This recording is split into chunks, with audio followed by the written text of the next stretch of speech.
De volta com o Sempre Bonita para vocês, nosso programa que inicia hoje, 2019, nossa nova temporada do Sempre Bonita.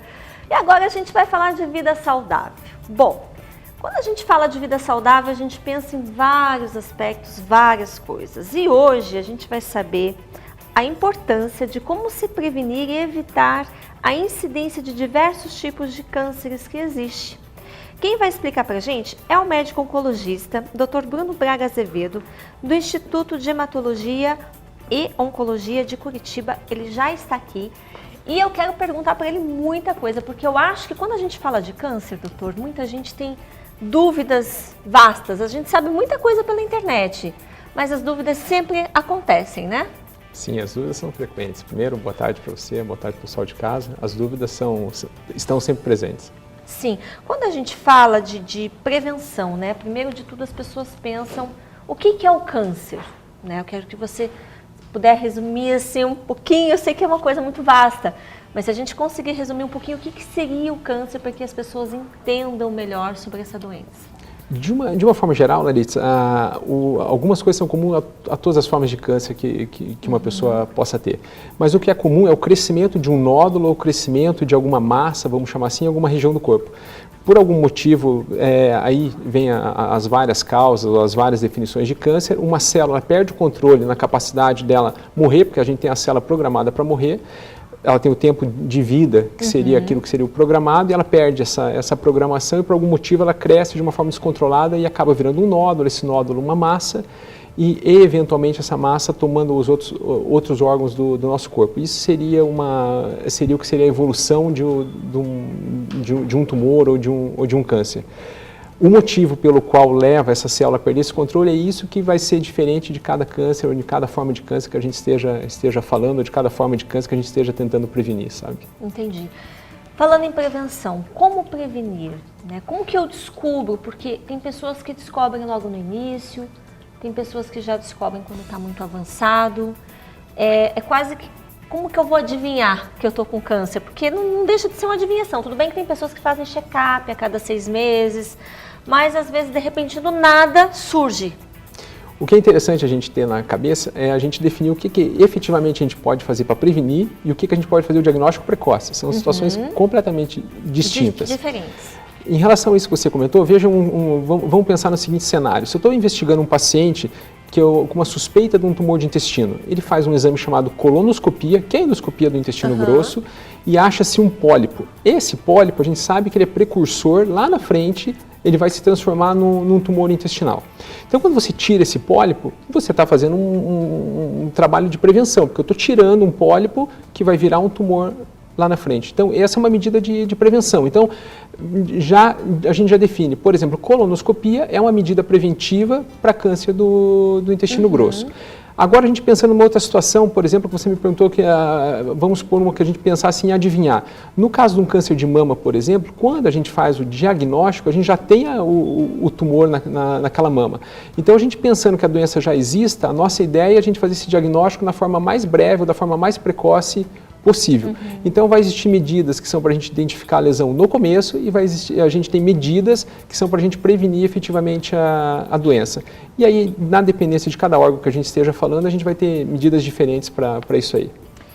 Quando a gente fala de hábitos, porque existem hábitos ruins que podem causar o câncer, né? Sim. A gente sabe que, vamos falar, fumar, por exemplo, é um dos hábitos que pode ocasionar o câncer, né? Entre outros.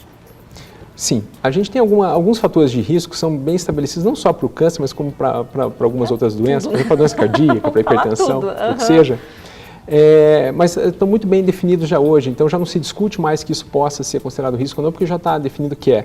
O tabagismo o etilismo o que a gente passa a ter o que passa a ser interessante da gente raciocinar é que quando você deixa de lado algumas medidas que são ruins na tua vida, alguns hábitos que são ruins, automaticamente a gente está tendo hábitos que são saudáveis. Então, quando você se propõe a fazer uma atividade física, não dá para conceber que você se propõe a ter uma corrida matinal tua todo dia e que você ainda se disponha a fumar, por exemplo. Então, o interessante disso é que numa medida dessa de você se livrar dos hábitos ruins, automaticamente você acaba adquirindo outros hábitos que teriam uma função protetora nisso saudáveis, também. Né? Isso mesmo.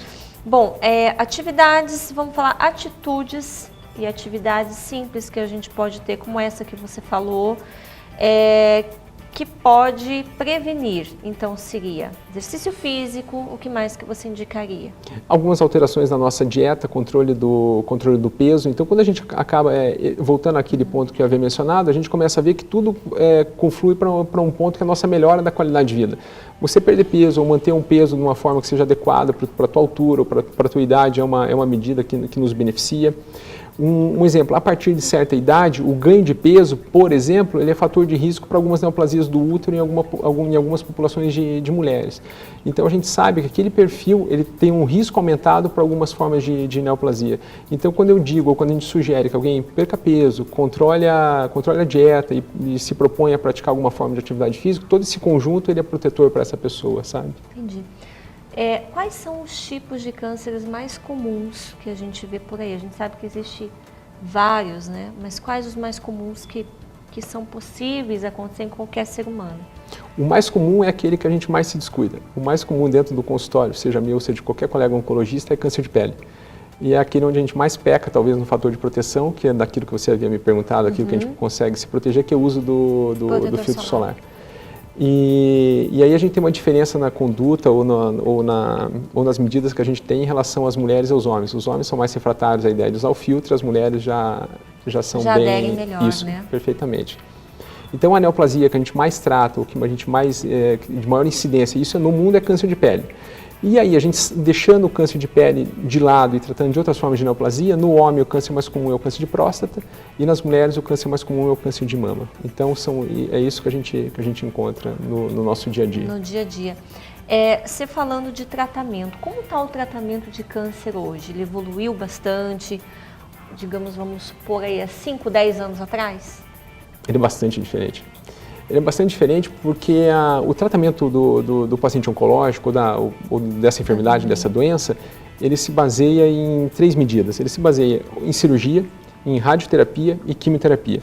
A gente entende de uma forma simplificada que quimioterapia é medicação, cirurgia é você ir lá e retirar o tumor daquela pessoa, e a radioterapia é uma radiação, uma forma de radiação para você tentar usar no local onde o tumor estava ou sobre o tumor. Então a gente teria essas 3 medidas. E o que a gente observa é que ao longo desse período que você comentou, houve grandes avanços, tanto na quimioterapia, então houve avanços nas medicações que a gente usa para tratar, houve avanços nas técnicas cirúrgicas, cirurgias que antes demandavam grande morbidade pelo tamanho das incisões, pelo tempo de pós-operatório que o paciente ficava no hospital. Hoje, por videolaparoscopia, que é a cirurgia auxiliada por uso de câmeras, e hoje em dia até com o auxílio de robôs, esse paciente com grandes cirurgias, com um período muito mais curto, esse paciente vai para casa com menos complicações. Em relação, novamente, à quimioterapia, as taxas de sucesso com o uso dessas novas drogas são maiores do que eram no passado. E o uso da radioterapia, que antigamente, em décadas passadas, trazia grandes sequelas ao paciente, hoje a gente tem menos sequela, tratando de uma forma mais eficaz a doença. Então, de certa forma, a gente avançou bastante no tratamento. E até um conforto para o paciente, né? Sem dúvida. Com certeza. Quando a gente fala de pós-tratamento, por exemplo, a pessoa ela fez uma cirurgia, ela se recuperou, como que vocês percebem a evolução do quadro? Não, tirou um tumor, você está curada, né? Vamos dizer assim, sem diagnóstico desse câncer voltar. A vida dessa pessoa volta ao normal ou ela tem que ter alguns cuidados sempre? Esses cuidados no pós-tratamento, eles são permanentes, sabe, Larissa? A primeira medida que a gente tem quando a gente vai propor o tratamento, porque você podia me perguntar, mas como que você define se vai operar, se você vai fazer quimio antes, se você faz radioterapia? Primeiro vai depender de que tipo de tumor que a gente está tratando, e em segundo, a gente tem uma rotina, ou tem uma sequência de exames, né, que a gente vai avaliar no início. Mas de uma forma geral, vamos pensar num paciente onde eu opere e faça quimioterapia depois e libere, entre aspas, esse paciente para casa.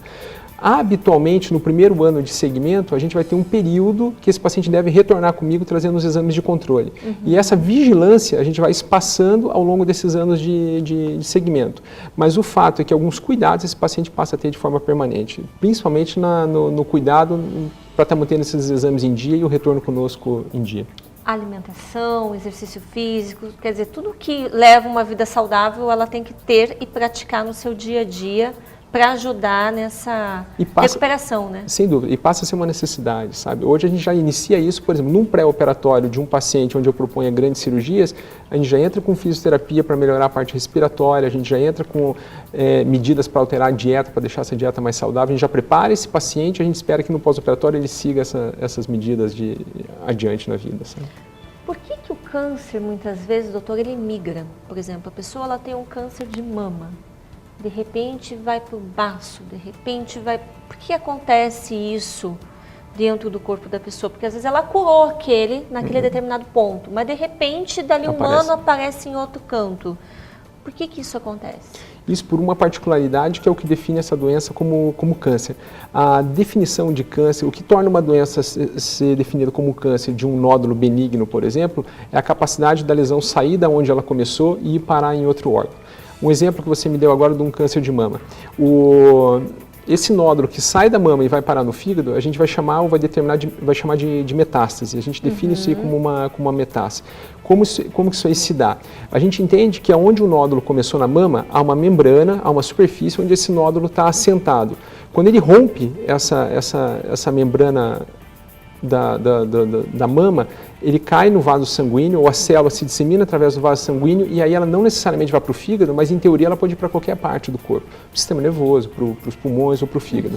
Então uma particularidade da doença é ela cair na corrente sanguínea e se disseminar pela corrente sanguínea, ou por um outro sistema nosso, que são os gânglios linfáticos, caindo dos ductos linfáticos e se disseminarem por aí. Essa é uma particularidade dessa doença, é o que a torna diferente dos outros nódulos que a gente define como benigno. Entendi. Então, toda pessoa que tem câncer, ela está predisposta a ter essa migração, pode acontecer de ocorrer metástase? Pode. E aí torna mais importante ainda a tua primeira pergunta da entrevista, que era como que a gente faz para descobrir isso de uma forma mais precoce. Porque a gente entende hoje, a gente sabe que a chance da doença migrar, dela sair do ponto onde começou e parar no outro órgão, está muito associada a que fase do estágio que eu acabo fazendo esse diagnóstico. Quanto mais precoce o diagnóstico, menor é essa chance e maior é a taxa de cura. Isso também é outro ponto que eu estava pensando aqui, o tamanho do nódulo, né? O tamanho desse câncer, porque quanto menor, mais fácil de cura, quanto maior, mais difícil. É isso mesmo. Isso aí é uma regra, vamos dizer assim, que vocês já passam isso para o paciente. Quanto mais tempo espera, mais difícil a cura. Isso mesmo. E o que já está claro, também já está estabelecido, Larissa, é que a gente, nessa primeira consulta, a gente já tenta colocar esse paciente dentro de algum sistema de classificação. Por exemplo, uma paciente com câncer de mama, ela vai ser classificada no estágio 1, 2, 3 ou 4. O 4 é o estágio da doença metastática. E o 1 é a doença mais inicial que alguém possa ter. E entre esses dois extremos tem uma região que é intermediária. O fato é que essa chance da gente curar alguém nesse estágio 1, que é o mais precoce, é muito maior do que a gente imaginar com uma lesão mais avançada.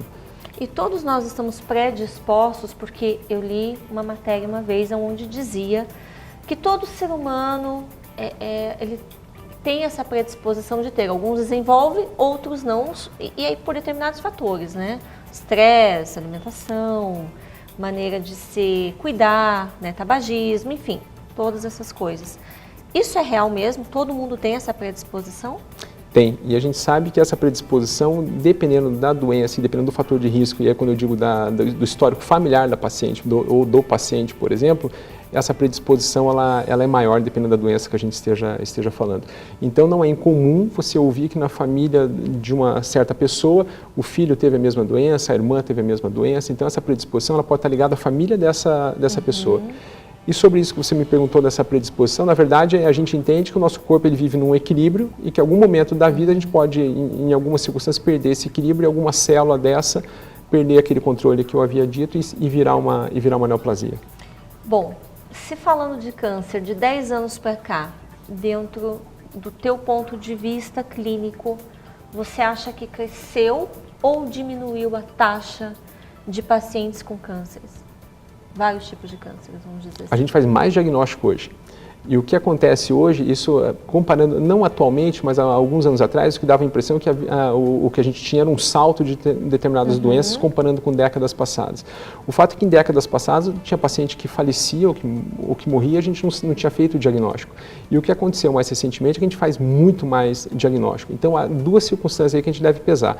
Uma é que a incidência aumentou de algumas neoplasias ao passo que outras diminuíram, mas a gente faz mais diagnóstico do que a gente fazia. Mais prevenções, Isso né? mesmo. As pessoas buscam saber mais. A gente identifica mais do que se identificava antigamente. Então, a dica é prevenção. É sempre, não dá para esquecer. Buscar sempre, fazer exame de quanto em quanto tempo? 6 meses, check-up, exame de sangue já mostra. Depende daí, Larissa. Por isso que a consulta com o especialista é importante, para direcionar que exame que você está fazendo. Porque, eventualmente, um hemograma simples, pode não aparecer. Deixar passar muita coisa. O fato é que as mulheres têm isso muito mais na rotina delas presente do que os homens, pela avaliação do ginecologista, desde a adolescência, as mulheres estão acostumadas a isso, os homens é que pecam nisso, mas, habitualmente, a gente deveria ter uma consulta anual com um clínico que fosse, pelo menos para nos orientar que exame que a gente deveria fazer ou para avaliar alguma queixa nossa que a gente eventualmente tem. Então, tá aí a dica para todos vocês que estão nos assistindo. Prevenção é importante, você buscar um especialista na área também. Vou deixar aqui os contatos do Dr. Bruno para vocês. Acho que vamos colocar aqui na tela.